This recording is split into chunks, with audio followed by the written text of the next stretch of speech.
Takeaway Chinese, where you can take some Chinese away and experience progress day by day. Takeaway Chinese, we will promise you a difference.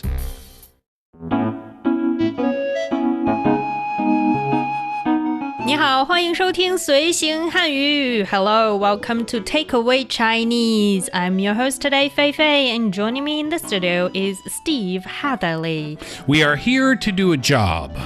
Interview, Steve. No, I'm going to ask really? you a few questions about your past positions. How did you find your first job? My first job was in elementary school. I delivered newspapers. Oh, how old was you? Grade 5. So 12? Is that 12 years old? Yeah. I had to deliver the morning papers, and then I had to deliver the papers after school. And that was tough because in summertime was okay, but in the wintertime to wake up, before school, 5 a.m., 6 a.m. to deliver newspapers is kind of tough in a Canadian winter.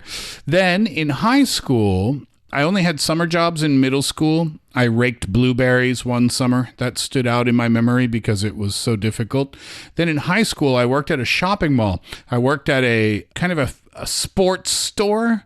They sold like hats and some sporting equipment and sneakers and stuff like that. Then in university, I was a security guard. You were a security guard? Nobody believes that. Cool job. Whenever I tell my work story, people always believe the newspaper part. They believe the sports stores part, but they never believe the security guard and part. Also in a university, I mean, there's something else. No, it was ridiculous. So I did that. And then after my university was finished, then I worked for a beer company. And then after that, I moved to Korea. I was an English teacher. And then I got into broadcasting. And that was 25 years ago. And I've been in broadcasting ever since. And that was quite an experience. But what did you study in college? Well, I was an economics major first. And then I switched to English literature after my second year. So we find about 10% of relation between what you studied in college and what you did. Yeah, all throughout.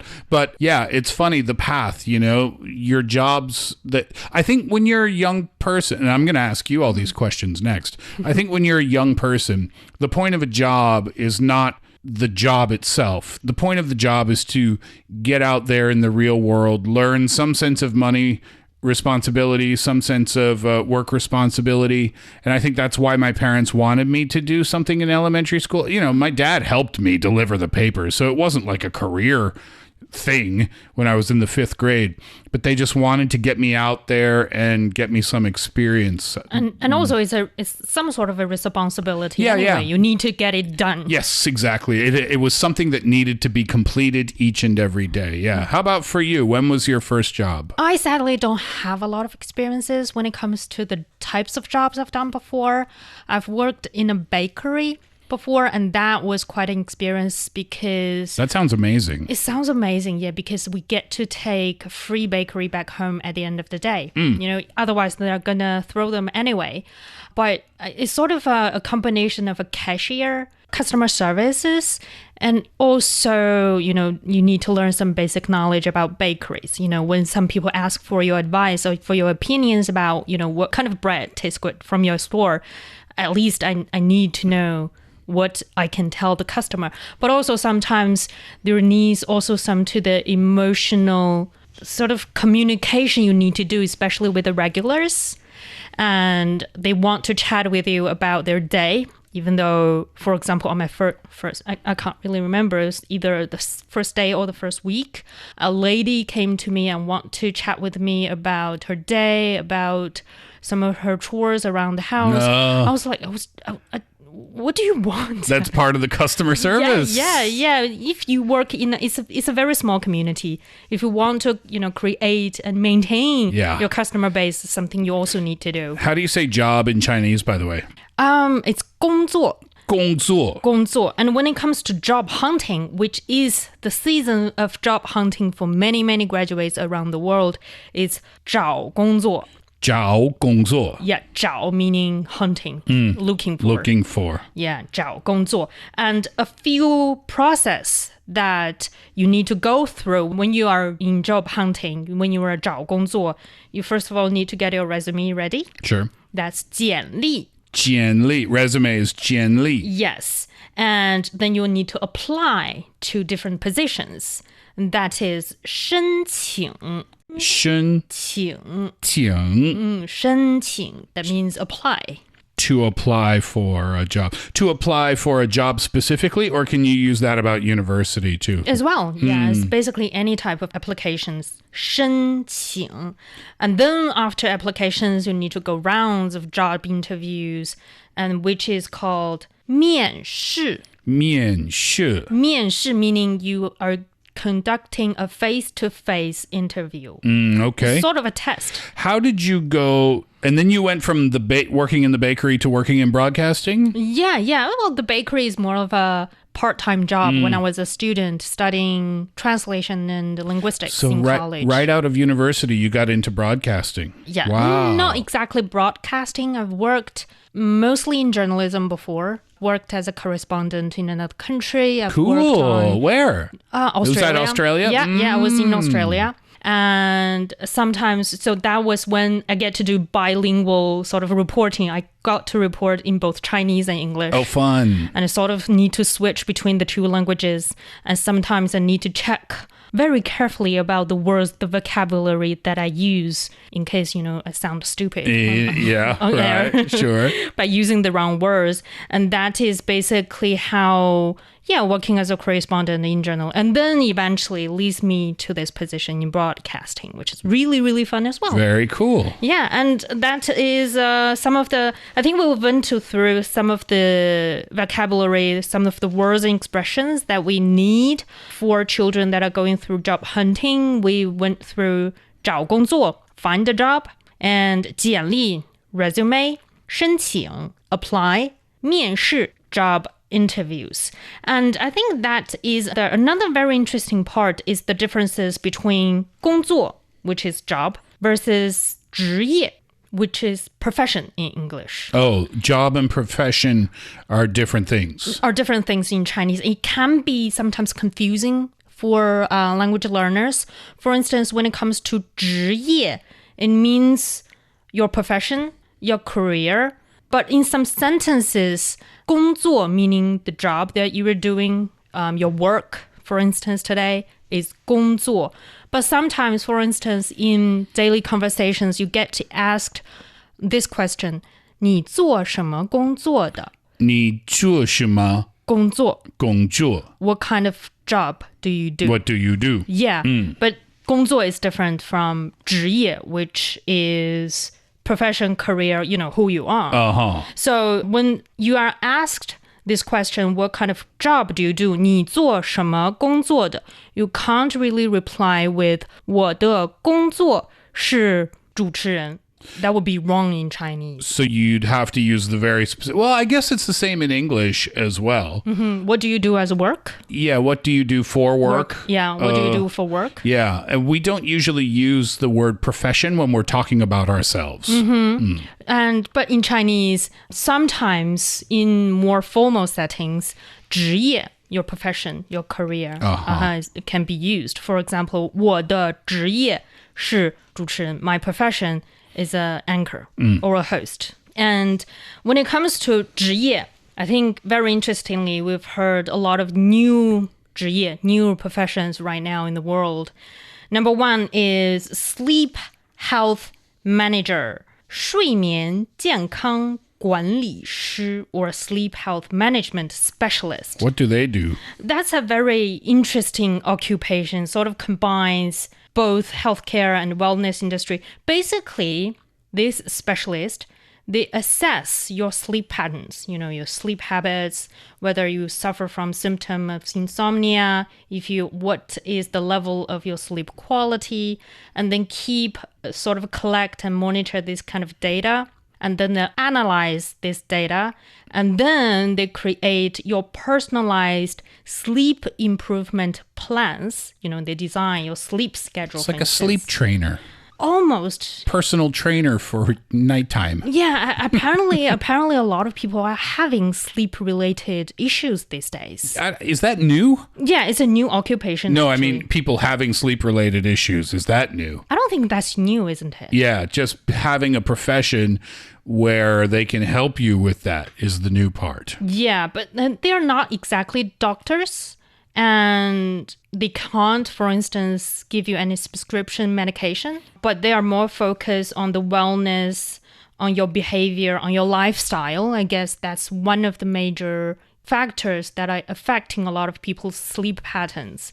It's not really about related to any sort of diseases or illnesses most of the time. Sure. It's mostly related to your stress levels, what you eat in the day, what kind of encounters you will have in the day that could affect your sleep patterns. And that is sleep health management specialist, 睡眠健康管理师. That is such a cool job. I don't even know what you studied to get that job. Well, I think you need, first of all, possibly you need to study, you have some sort of medicine background. I would think so. Yeah, you'd have to know how the brain works, things like that. But then probably you need to have some sort of counseling skills because you need to get what you want. Because when it comes to communicating, some people can be not very direct in telling you what they need, what they go through, and what they really want.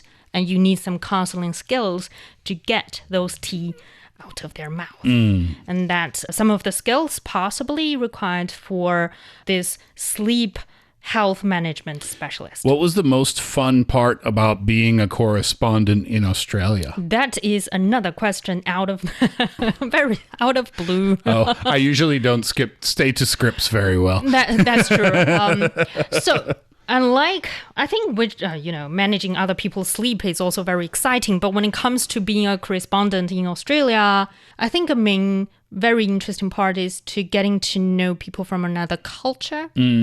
Especially for people from Australia, they can be more relaxed. And I think I had this very interesting conversation with another correspondent. She was based in Washington, D.C. at the time. And we were talking about what time do usually those sort of events we need to go to report on happen. In America, that mostly happen in the morning, 8 in the morning, 9 in the morning. That's very normal, almost similar to here in China. But for Australians, everything happened in the afternoon. Oh, really? After 3 p.m. Oh, interesting. So I never need to get up early. Oh, they don't do much in the morning in terms of big events. Yeah, and when it comes to, if these events have some sort of a socializing functions as well, they will serve you with some snacks like small cold sandwiches, wine, coffee, so on and so forth. And that American correspondent was like, that doesn't sound like a serious work that you need to go to. I'm like, yeah, it's basically a social function. Yeah, social function as well. And that's how relaxed Australians can be. And I think that when coming back to China, I also experienced a reversed culture shock when reporting on similar events. I was like, where are all the sandwiches? where's the coffee and the snacks? Why was it 8 in the morning? Oh, that's funny. Yeah, so it's another 文化冲击, culture shock. What are some other new professions that stood out to you? I think very interesting is 机器人测试员, robot tester. Robot tester. Because 机器人 robot is so hot these days. Everybody's talking about it. And when it comes to robots, apparently we need different skills from different positions to work around the ecosystem surrounding robotics, surrounding 机器人. And when it comes to 测试员, tester, I think that's pretty obvious that this kind of position are testing what exactly can these robots do, whether they can function properly, for instance. And right now, I think we're also talking about robots working alongside with one another. Yes, and also alongside humans too. Yeah, and they also need some sort of a testing and coordination happening. And this sort of 测试员, 机器人测试员, robot testers can be very helpful working around robots. Would you enjoy a job like that? I'm not sure. I've never had a direct encounter with a robot before. Oh, have Steve. you not had the opportunity to meet No, one? you have before, right? Yes, Steve? I did. And there was a person, it was for takeaway Chinese, as a matter of fact. Yeah. And there was a person from the robot company who was there to, well, maybe she was a robot tester. I'm not sure what her official title was, but she was in charge of the robot and making sure the robot was doing what it was supposed to be doing. And I had said at the time, it was pretty cool to see them on TV. So having the opportunity to kind of work alongside one for a few minutes was a pretty fun experience. What was your first reaction, seeing and actually feeling the robot standing really close to you and even staring at you? Smaller than I thought. Oh, really? Yeah, How smaller than I thought. Maybe half my size or three-quarters my size. So on TV, depending on the camera angle, right, they can look pretty tall. Yeah. When they move, like, for example, if you just have to change their location in a room, they move in a kind of robotic fashion, which makes sense. They're robots.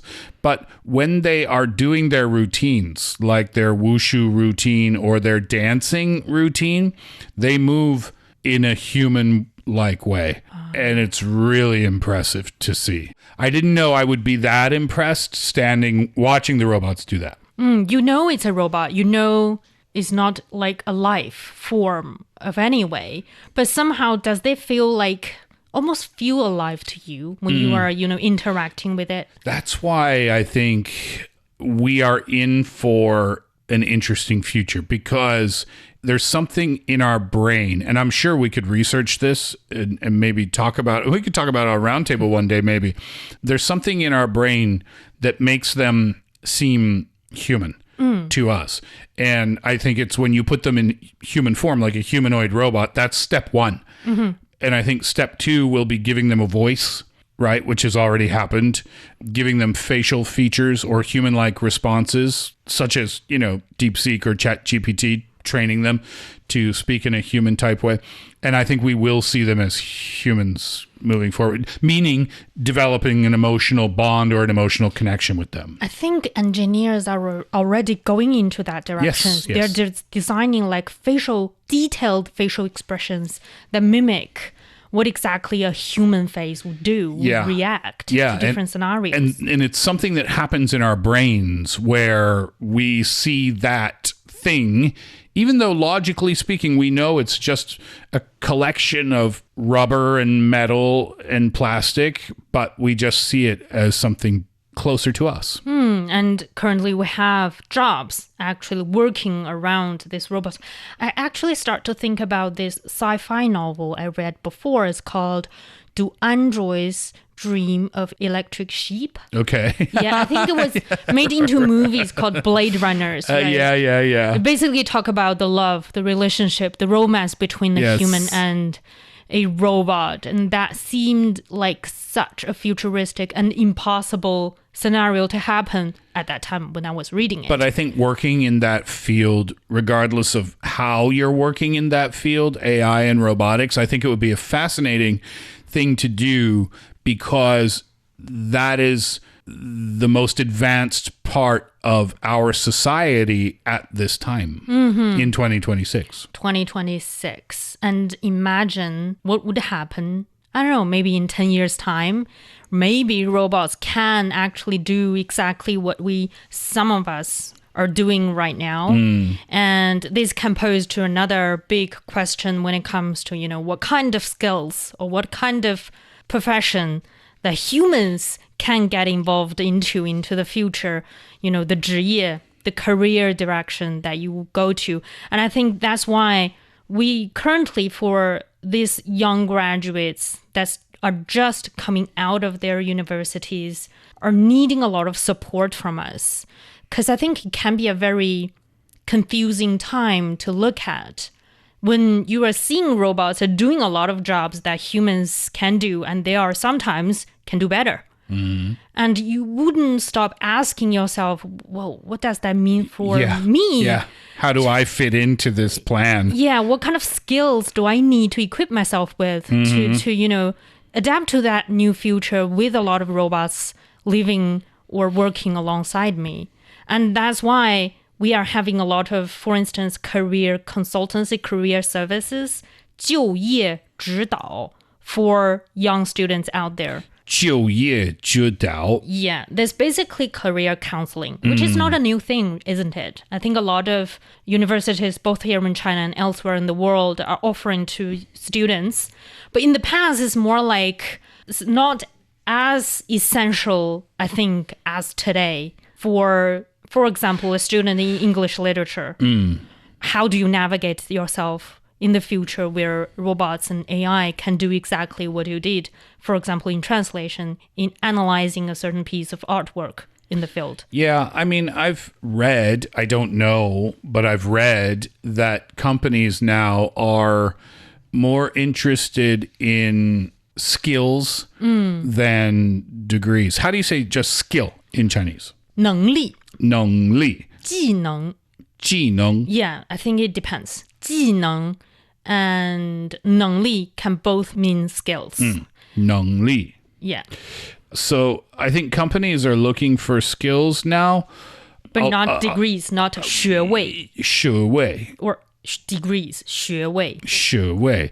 Well, maybe alongside degrees, or I don't know what the balance is there, what the ratio is there, but I've been seeing a lot of headlines and a lot of stories saying that companies are now interested in what you can actually do as opposed to what you can do on paper. And Steve, with 25 years of experiences in broadcasting alone, with working on a lot of positions before, what do you think are the essential skills that no technology can take from us, from humans? In terms of broadcasting? No, you know, generally. Well, I think in terms of maybe many careers, the ability to relate to other people. And that can be done person to person, face to face, but it doesn't have to be.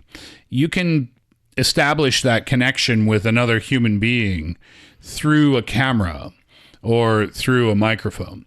And there are lots of examples of great broadcasters in history who have built a trusted relationship with their audience. And I think that's something that you can't learn in a classroom. There's no textbook chapter on how to do that. You just kind of figure it out through your experience, through maybe some mistakes along the way as well. But yeah, for that specific question, I think experience helps a lot. I think I can agree with you on this part when it comes to relate to other people's feelings and emotions and understanding other people. I think in Chinese, we can call that 共情. 共情. Yeah, putting yourself in other people's shoes, understanding their emotions and their feelings. You don't have to agree 100% with them, but you need to understand why they're having this reaction. And then you can, start your next chapter on communication. So 共情 means relating to other people. Relating to others. Yeah. And that very funny is that when we are living in a world that is so technological advanced, being able to build a relationship with another human seems more important than ever. Yeah. Right? Yeah. Imagine when we don't have smartphones, we don't have AI to help us answer our questions. We don't necessarily emphasize a lot when it comes to people-to-people communication. But these days, I think these are the essential skills, essential 技能, that any young people, any robots can't take that away from us. And those are soft skills. How do you say soft skills? It would be like something 能力. Soft skills. Well, I don't think... What do you mean by soft skills? Well, I mean, like the ability to relate to others or get along with others. I guess it would be like the software as opposed to the hardware. Well, when it comes to soft, you can say, refer it in Chinese as 软. 软. But when it comes to these soft skills that we just talked about, I think it's more related to 情商. 情商. Yeah, to have that ability, the skills to socialize, to communicate with other people. Yes. Or 沟通, communication. 沟通 is also very important. I think especially after working in today's position for over 10 years now, for me at least, communication is so so much more important than I first, expected when I first joined, this profession. Why? What changed? In the past, I think working as a journalist or a correspondent, how to tell a story, either in writing or in audio or in video, I think is more important than any other skills required in this field. But then I realized, how do I get to know what is the actual story? It doesn't happen a lot of times, is that not every person, not every interviewee will tell you directly 100% the story behind. Yes, some interviews are fantastic and others are like pulling teeth. Yeah. And you need, I think in today's English world would be, you need to get the tea out of their mouth. Yes. And how to get the tea, the details that can really strike your audience, that requires your, the communication skills of that correspondent or that journalist. And then when it comes to within the same workplace with our coworkers, how to communicate with them to get us on the same page so that we're working in one direction is also very, very important, more important than how to write a story. The bigger the office or the bigger the team, the more challenging that is, because you have a number of different personalities, you have a number of different backgrounds, a number of different wants and needs and expectations. It's different for every person. I always looked at sports managers with a lot of admiration, because let's say you're a manager of a soccer team or a baseball team, well, you have all those baseball players, but they're not robots. They all have different personalities. They all have different egos. They all have different ways of being motivated. Some might better respond to a strict manager. Others might better respond to a loving manager. So you have to adjust that from person to person to person to person. Just exhausting. It can be, right? It's like you have to put on different masks for different people. Yes, exactly. And that's what socializing skills is really about. Those are the soft skills, yes. Yeah, and that's, in Chinese, we can call that 社交技能. 社交技能. Yeah, that's socializing skills. But in a traditional Chinese idiom, we can also call them 八面玲珑. 八面玲珑. Yes, it's a word to describe people that can put on different masks for targeting different audience, targeting different people. It's the that's a positive idiom, right? That's not meant. It can be a neutral word, depending on the context. It depends on the context, and 八面玲珑 can have both positive or negative meanings. In a positive way, 八面玲珑 would be what we just talked about, the ability to deal with different types of people. Yeah. What would the negative be? Like two-faced? Almost. Like he is saying different version of stories to different people, and you never get to know what is the true self of that person. I see. Yeah. So the ups and downs of having really good social skills. 社交技能. I think social skills are important in a job interview too. As well. How do you say job interview? 面试. 面试. Yeah, I learned my lesson through countless of job interviews. Oh, did you have a lot of job interviews? Yeah, I think I went through many. And in the first couple of 面试 job interviews, I failed tremendously because I don't have that social skills. Oh. I don't know how to present myself. I'm being too honest, if you understand what I mean. Because you know, in job interviews, sometimes they'll ask you questions, but they're not looking for your 100% honest answer, right? They're just looking for whether you have the ability to adjust to different situations. I think one of the most challenging questions I get asked is, if you've done something wrong in your work, how would you respond to that situation? Okay. I'm like, of course, I would admit I was wrong if I'm really on the wrong side of things. And apparently that's not what the HR person is looking for. What did they want to hear? Till this day, I'm not really 100%, but I think the more diplomatic way to answer that question would be, don't give a full yes or no answer. just work around that question a little bit. What would you do if you did something wrong in your job? Oh, so maybe you would say, it depends what I did wrong. Yeah, or what kind of consequences come out of that? Yes, what kind of mistake did I make? With whom did I make the mistake? I need context. You can't just say, yeah, I'll admit I did something wrong. Yeah. That's not a really smart way. Do you still have that person's number? Maybe you can just call them up and say, I got the answer now. It's too late, sorry. They would say, like, who is this? But yeah, there are a lot of skills, a lot of interesting tips I think our audience can keep an eye out on. Just don't be 100% yourself in job interviews. That's for sure. And that brings us to the end of today's Takeaway Chinese. I'm Fei Fei here in the studio with Steve Hatherley. For more episodes of the show, you can visit our website at radio.cgtn.com. You can listen to the show and read the script there. You can also find us on any of your favorite podcast platforms such as Spotify, Apple Podcast, YouTube, and so much more. Just search for Takeaway Chinese. I'm Fei Fei, and thanks, Steve, for joining the show today.